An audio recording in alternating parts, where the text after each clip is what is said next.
ఆదివాసీ special DSC సాధన committee ఆధ్వర్యంలో చేపట్టిన రాష్ట్ర మన్యం బంద్ విజయవంతమైంది. ఈ బంద్కు వివిధ ప్రజా గిరిజన సంఘాల నాయకులతో పాటు వైఎస్ఆర్సీపీ కూడా మద్దతు తెలిపింది. బంద్లో ఎమ్మెల్యే రేగ మత్స్యలింగం, ఎమ్మెల్సీ కుంభ రవిబాబు పాల్గొన్నారు.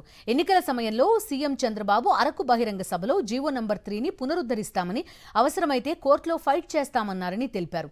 ప్రత్యామ్నాయమైన జీవో తీసుకొచ్చి ఇక్కడ ఉండే గిరిజనులకు 100% ఉద్యోగం కల్పిస్తామని ఇచ్చిన హామీని నిలుపుకోవాలన్నారు. రాష్ట్ర వ్యాప్తంగా మన్య ప్రాంత వాసులంతా కూడా ఆదివాసులంతా కూడా మరి జీవో నెంబర్ 3ని పునరుద్ధరించాలని, లేదా అనుకుంటే జీవో నెంబర్ స్థానంలో ప్రత్యేక జీవోని ఏర్పాటు చేసి గిరిజన ప్రాంతంలో ఉండేటటువంటి ఉద్యోగాలంతా గతంలో ఎలాగైతే 2022 వరకు ఉద్యోగాలు ఏజెన్సీ ప్రాంత వాసులకు ఇచ్చారో అదేవిధంగా ఈరోజు కూడా భర్తీ చేయమని చెప్పేసి మేము కోరుతున్నాం. అలాగే మొన్న ప్రకటించినటువంటి డిఎస్సిలో ఇక్కడ సుమారు 16,000 ఉద్యోగాలు ఉంటే అక్కడ ఈ ఏజెన్సీ ప్రాంత వాసులకి పాడేరు జిల్లాలో 24 కేటాయించడం అనేటటువంటిది ఇది చాలా విడ్డూరంగా ఉంది. ఈ స్పెషల్ డిఎస్సి అనేటటువంటి ప్రత్యేకంగా ఏజెన్సీ ప్రాంత వాసుల కోసం అని చెప్పేసి ప్రకటించాల్సినటువంటి అవసరం ఎంతైనా ఉంది.